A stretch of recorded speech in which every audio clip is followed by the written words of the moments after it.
Okay, so just to start off this evening, we're going to be looking at this painting first of all. Some of you may be familiar with the work, you may have seen the painting in situ here in the National Gallery. This is a work by one of the great British artists, Turner, to really show off, I just call it talent of his young son. And when we think about a painting such as this, we really just think about this idea of Turner's role in exhibiting his skill in light and colour really coming to the forefront. So on that note, I'm going to hand over to the wonderful SJ Fowler. Fiona, everybody! Ulysses the Riding Polyphemus by Joseph Mallet William Turner. We set sail and hope there aren't unforgivable things behind us. It would be better forever if this was so. Here we witness the most classical example of a flamboyant goalmouth celebration, reasonably taunting those who have eaten 4 of our friends. This is what you get when you ask for directions. This is what you get being a one-eyed drunk. What is the bond between man and his monster? Is cave life a kind of van life? What is the smell on a sheep's undertits? What misleads us to shout back when we should just sail on? A chalky sunrise, Turner's water splishes, and Ulysses listens for the Cyclops, who shouts back too. Why is my face wet when I have never washed it? Why jelly puddles on the periphery of my one good eye? Is it because my forehead is not a symbol associated with enlightenment and spiritual perception, but is instead a path to limited peripheral vision, and greed and grief, and people as meat, and bones that litter my teeth like olives? For mine is not the first eye, nor the third, it is the 4th eye, blinded, that leaks thick with plural tears. And at this, Ulysses, drifted beyond hearing, asks his shipmate, did you catch any of that? And he replies with his hand flapping, waff, waff, waff, the same old Cyclops bullshit, eat people, get drunk, get blinded. And Ulysses whispers, as his boat makes Polyphemus tiny, save your breath, no eyes, no one likes a big head, karma is a bastard. And from there on in, it is just sea, life at sea, sea travel, nothing else of the adventurousness, and the wind that they hear is the hands of the sea, Polyphemus's shitty dad, and left on the island is a big, fat, hungry, drunk, blind giant. Thank you. We're just moving slightly over, and we're going to be looking at this painting here by Turner. This one painted in 1839. And again, some of you may be very familiar with this work. But this is, on that note, I'm going to hand back over to Steve. Ladies and gents, a round of applause for Lily Ferret.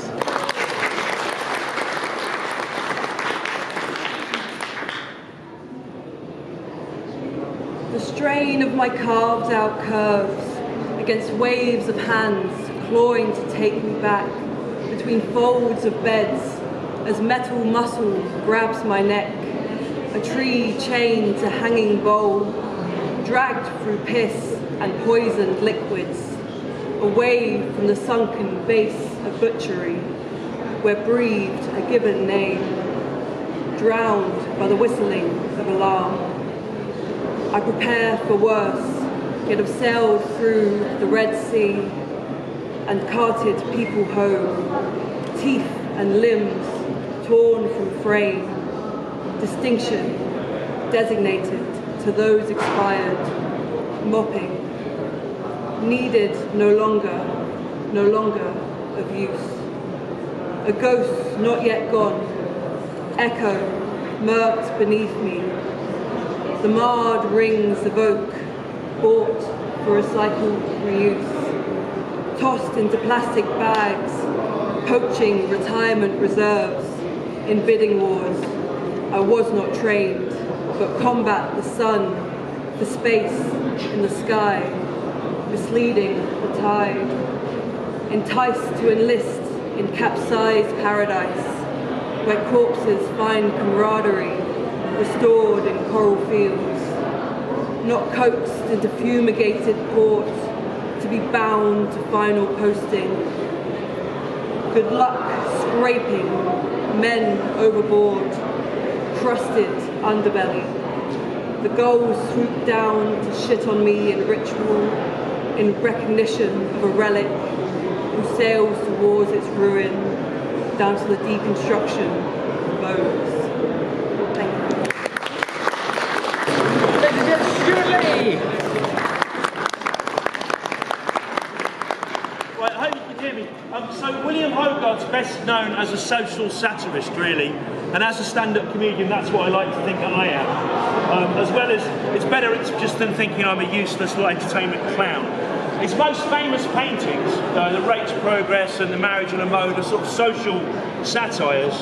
And Gin Lane is another famous one that shows us that it's bad to give gin to a baby. And that was over at St Charles, over that way. Now, like me, Hogarth probably arrogantly thought he had really important things to say about the world, but he had to make a living too. And that's why I suspect that when he was commissioned by this rich man, Daniel Graham, the apothecary, who was chemist in residence to the king, to paint a portrait of his children, Hogarth, because he was a subversive satirist, wouldn't have been thrilled about it. So what I think he's tried to do is take the guy's commercial brief who commissioned the painting, but put his own stamp on it to maintain his artistic self-respect, which is what I do when I get asked to do really crap hack jobs for newspapers, right? And if you commission a proper artist to do your bidding, then a proper artist isn't going to give you exactly what you want. Edgar Wright, who directed Shaun of the Dead, was viewed as a maverick film director and got employed by Marvel to do Ant-Man, and then was mysteriously disappeared off the whole film and made to sign a non-disclosure agreement. And that's what happens when you use proper artists. My worst experience of working in commercial theatre was having to sit at dinner and listen to all the stupid ideas of the rich people that were paying for it, whilst wondering how many of them I could ignore and still get their money. Because unfortunately artists need money to make their work. And I think this is probably what's happening here. What Daniel Graham wanted was a nice picture from Hogarth of his kids, but what he's given him is a bleak, weird, horrible meditation on death and infant mortality, and then he's charged him for it as well, right? So, like Fiona said, this little baby Thomas Graham was already dead by the time the painting was finished. If you can see close up, I think that's because he started smoking cigars at a young age. That's right, madam. Do check, do check. He's got funeral wreaths all around his feet. Those cherries he's being offered are pointless. The other kids are dancing and playing music. And behind them, there's that cat staring at the caged bird. It's a really unnecessarily frightening looking cat. There are no cats that actually look like that. Hogarth's chosen to do a weird cat. The bird's in peril, so are the children, because like all of us, they will die. Right? And behind them, in this horrible, dark, miserable room, there's a clock ticking away the hours of their lives with a scythe-wielding death character on it, right? So, and also he's chosen to make those children look really freakishly deranged, I think. I don't believe they actually look like that. It'd be like visiting the Addams family, going to see that family. Hogarth's father was impoverished and spent time in the Fleet prison for debt, and I wonder if this is some kind of revenge on the rich, right? He's charged Daniel Graham to be told that he and everyone he loves will die no matter how rich they are, right? And as an artist with a degree of self-respect, what Hogarth's shown is that the rich, although he's shown the rich that although his time and talent may be for sale, his soul isn't, right? And this picture to me is like a sleeve of an anarchist punk album or a Viz comic cartoon attacking the upper classes, but it's funnier because it was bought and paid for by the victims of its satire, and it's sitting on a wall of their mansion, and I suspect every time Daniel Graham, who commissioned it, walked past it, he thought, there's something not right about this painting. But it cost me a lot of money, so I'd better try and get the best out of it. Art 1, upper classes 0.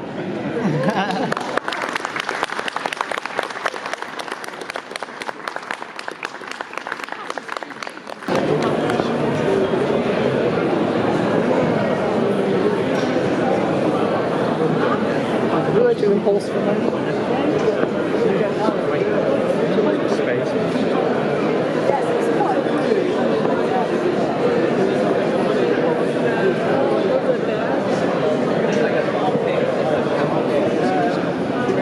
Sorry, can I just slide in? Sorry, can I push in? Yeah. Thanks. Can I push in as well? Everyone. Just You can come around, there's some space kind of in this area as well. Does the bird die? Something for us to hold on. And on that note, we're going to hand back over to Stewart. So thank you Stewart very Lee, much everybody. indeed. I chose this because I've always liked it, but I didn't really realise exactly what was happening in it. Now, I'm a stand-up comedian and a writer, and I work in theatre. And what we think's happening here is that Wright is showing us a scientific experiment, but there's more to it than what's happening. Is these people were called lecturers in natural philosophy, and they used to travel to the houses of rich people, doing bespoke performances of scientific experiments for the entertainment of the family. So it's a piece of showbiz. What's happening here is they're demonstrating Robert Boyle's 1659 invention of the air pump. And like the man in the middle in the brown coat, he's going, as Fiona said, he's going to starve the bird of oxygen and appear to have killed it. And if it revives, this young guy over here, who's in the team, will put it in the cage that he's going to lower down from the roof there. So it isn't science, it's showbiz, it's theatre, and it's a bit like rock and roll. This guy is trying to make an event that he has performed many hundreds of times feel like a moment, feel like a one-off. And that's why I think I relate to it as a performer, because that's what you try to do in showbiz every night when you've done the same thing thousands of times. And here's a good example of that. 27 years ago, in 1998, 5 minutes up the road from here, I went to the Astoria Theatre. Don't look for it now, it's not there anymore. There's lots of bubble tea shops though, if you want to go to them. And I saw the American garage punk band The Cramps covering the Count Five's 1966 hit, Psychotic Reaction. If you don't know it, it goes, I feel distressed, I feel so bad, 'cause you're the best girl that I've ever had. Anyone? No? Okay. So they said we weren't allowed to use amplification, so you've got to push it out.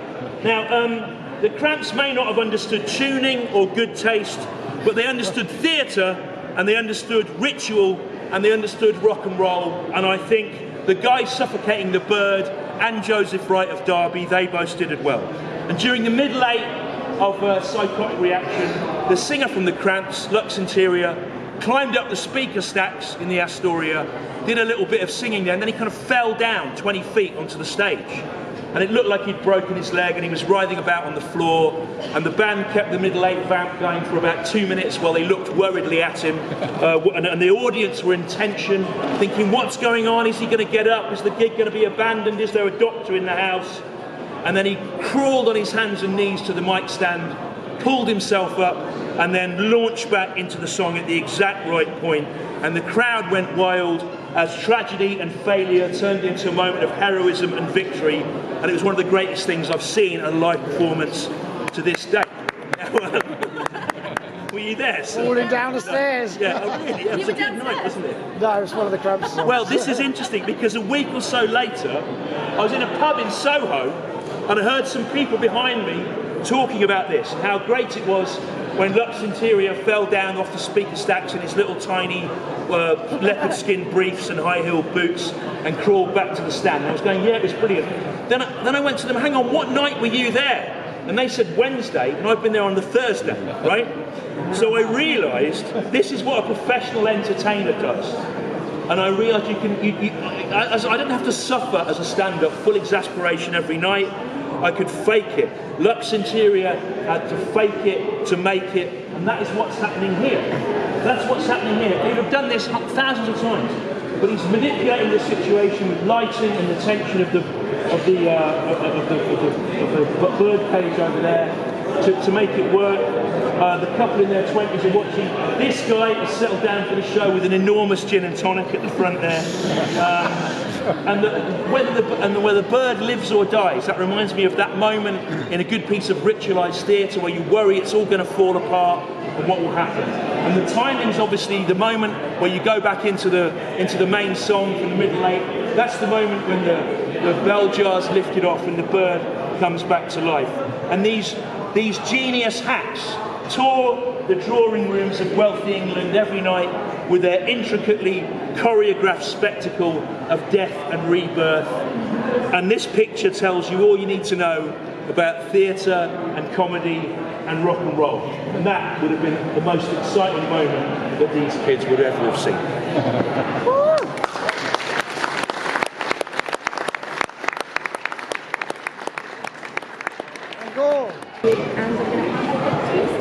Ladies and gents, a round of applause for Zara Auckbarallee.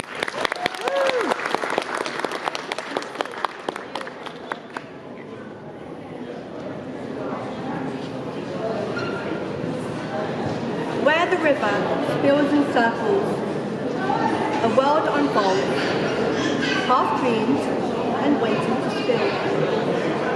Two girls, not quite there, one wrapped in dirt, like a forgotten hour, the other in fractured light, pale, like the forgotten glass with river skin. The first one stands, stillness, like a knot no one can untie, watching an insect hover, as if it's got a task it cannot solve, its wings remembering how to leave the air. The second one laughs, feet barely touching dirt, her laugh cracking open like a chasm in the dark, her steps, thoughts running from themselves, too fast, too light to leave marks. As the days glide into strange, she follows, the earth beneath her, swallowing secrets. She runs, but not for the silt, ripples in the air behind, each step missed, smoke in her hands. The insect stutters, the glow spills out, cracked, leaking gold like a sap from a tree. And when the wings vanish, she flows, breath between thoughts, the meadow, bracing, misplaced. The first girl moved into things unsaid. The second girl grins an echo. They stand, almost touching, but not. The sealed flight dissolves, searching for something to swallow. But there's something about the expression, isn't there, on Whistle Jacket? And actually, I'm just going to open that just briefly up to the audience. And I just want you to give me one word to describe how you think Whistle Jacket is feeling.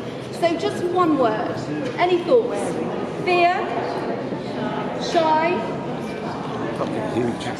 Anything else? Worried? Don't think that's a feeling, shy, mate. Worried? Anything else? Stressed? Anxious? Yes, they're all kinds of. We don't feel that the horse is in a particularly happy place here, do we? He's not a happy horse. He's not a happy horse, I don't think. He's been painted in this very kind of strange, unusual position, and his expression doesn't really give us one of happiness either. But as I say, it's probably one of the most famous paintings in the National Gallery, life-size portrait, and people still, to this day, hundreds of years later, flock to come and see it. So thank you, Whistle Jacket. And on that note, I will hand over to the incredible SJ Fowler. Just to say, the group in the background making all the noise are actually a meet-up dating group.